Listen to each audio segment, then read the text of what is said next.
In this video, we're actually going to look at, is Red Bull aligned to have a great 2021 year and finally challenge Mercedes for the title? We're going to look at a couple of key things and then try to use some data to make a prediction before preseason testing, so that way we can all compare it against what we find after preseason testing.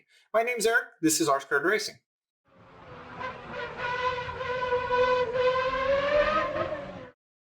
So let's pick up where we actually last left off at the end of Abu Dhabi a couple weeks ago. And if you look at Max's quote, he basically said, I just hope that we can start with a more competitive car next year.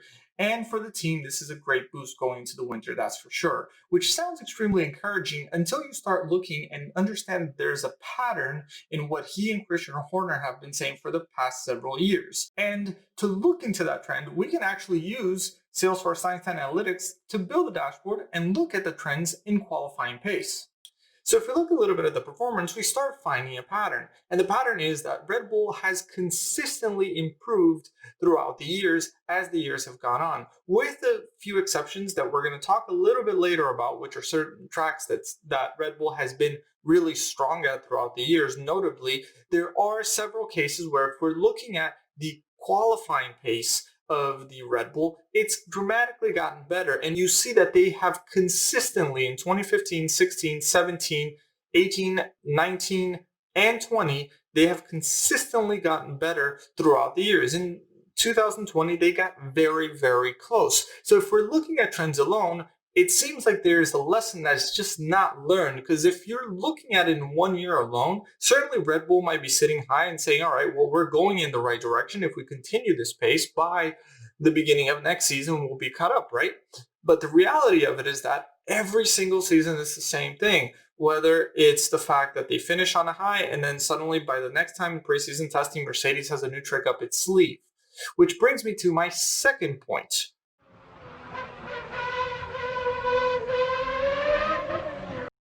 In October, which was still halfway through the 2020 season, we found out that Mercedes admittedly said, we have already stopped developing the 2020 car, which implies that this happened even sooner than October.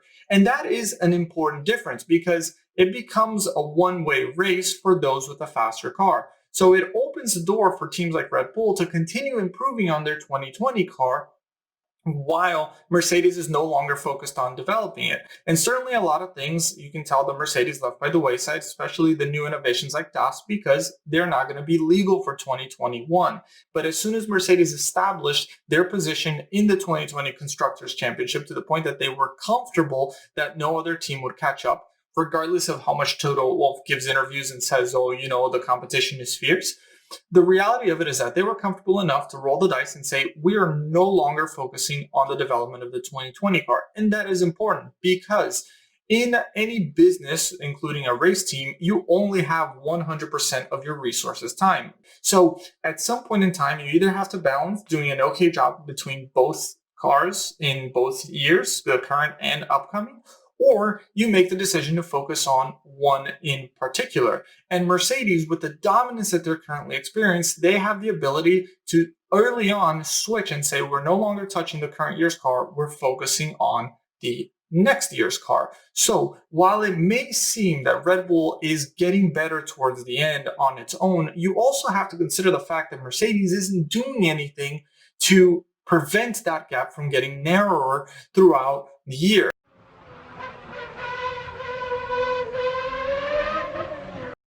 That was another important thing that I looked at because I wanted to understand if there was any consideration between the preseason testing of this year, the past year, and 2018 to see if there was any indication there to tell us, hey, can we find any trends on this? Now, to date, I was not able to put all of these lap times into the database and try to attach AI, but it will be one of the goals for this channel for the 2021 season to do some predictions based on preseason testing times. So certainly something that we're going to be working on. But for today and for this video, we're only looking at the lap times themselves. And we can see that Red Bull in preseason testing has not had great years. So whether they hold back their pace or not, you can see that in 2020, Racing Point, at that point when they were getting nicknamed the Pink Mercedes, was clearly faster than Red Bull throughout most of preseason testing. In 2019, Ferrari at the time, when they were still competitive and considered a top three team, were certainly doing better than Red Bull and was indicated to be better than Red Bull throughout the beginning of the 2019 season.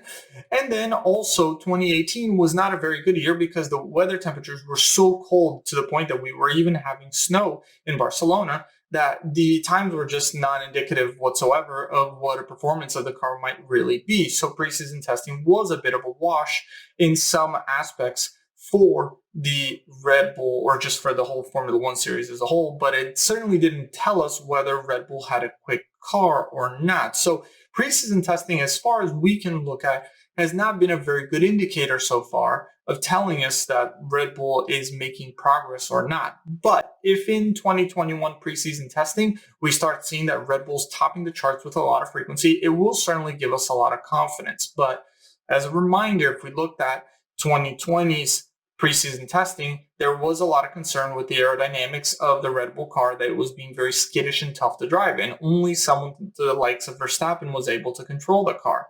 So certainly something to consider, but we really have to take a look at what they're doing, which brings me to one of my final points. In a recent article, Christian Horner actually says that this time around, Red Bull needs to produce more of an all-rounder car, as opposed to a car that is at its extremes. And it is certainly something that we can remember by just looking at a little bit of history during the turbo hybrid era, where the Red Bull was known for being a fantastic car in certain circuits. I mean, Red Bull had an absolute dominance of the Monaco circuit, which would only come around once a year, but we knew that they were extremely good there, mostly because of their aerodynamics. And there was talks about the engine and a couple of other things, but the reality of it is that here was a circuit that Mercedes had a very, very hard time competing against Red Bull. And if it wasn't for a couple of mistakes that Red Bull had done throughout the years, the record would certainly reflect that a lot stronger by just looking at the results.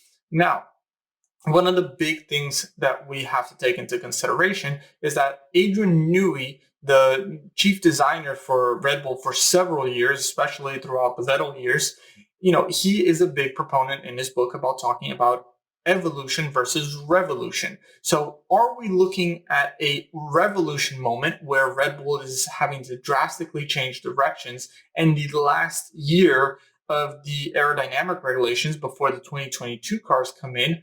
Or are we just looking at an evolution to try to evolve what they currently have into more of an all-rounder? If it hasn't been an all-rounder for all these years, I'm not sure how much Red Bull can do to evolve what's currently there into a better all-rounder car, and what kind of resources and R&D it would take, which at that point, it almost becomes a revolution. And that is one of the concerning things, because it is going to take a very big roll of the dice if Red Bull wants to be seriously taken for an all-rounder car that is capable of being a title contender.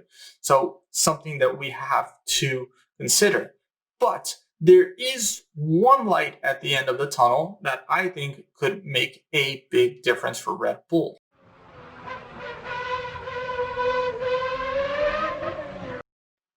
That could be the key difference that we have yet to see Mercedes really struggle with this year, because since Verstappen was the only driver that could potentially keep up with both Mercedes really took advantage of the fact that race strategy played to their side. They had so many more options, and they really controlled all of the cards when it came to what they wanted to do, how they wanted to pit, managing the undercuts and the overcuts. They had full and absolute control. Whereas if you had a second Red Bull that was right along with them, they would be extremely limited because team strategies could come into play. We've seen it several times where especially the midfield pack has to be a lot more careful with how they run their strategies, because they want to try to optimize the pace for both of their drivers. And if Red Bull, especially now that they have Checo in the seat, we would be able to see a much tighter battle, because if Checo can keep up the pace, which we all believe that he can, it will be an impressive battle for the top three steps. Because if the Red Bulls can outqualify the Mercedes, they can play a lot of team strategy games to hold the Mercedes back and not be able to run their teams. If we look back into some of the Mercedes-Benz debrief videos that James Allison and Andrew Shovlin are putting together, you can see that they have admitted that their car is designed for dominance. Their car is designed to run in the front of the pack. And if it's behind other cars, then they struggle a lot. And once you go into qualifying, you're in Parc Fermé and you cannot change the setup of the car. So Red Bull can really be a thorn in Mercedes' rear end to actually bring Checo along and be able to give an extra level of headache to Mercedes. Presently, with Ferrari in the situation that they're in, they can't do the same to Mercedes, but the more pressure Mercedes has from its top teams, rivals, then the better racing we're going to see at the end of the day. The fact that Red Bull didn't have a second driver to assist Verstappen, the fact that Ferrari fell from grace with their terrible engine this year, or their terrible package altogether this year, simply just opened the door for a cakewalk in the 2020 season. No matter how much the Mercedes team tells us otherwise, and how much we hear about the fantastic culture they had of no complacency, the reality of it is that very early on, we all knew that this was going to be a cakewalk, because nobody was capable of taking the challenge to Mercedes as a constructor.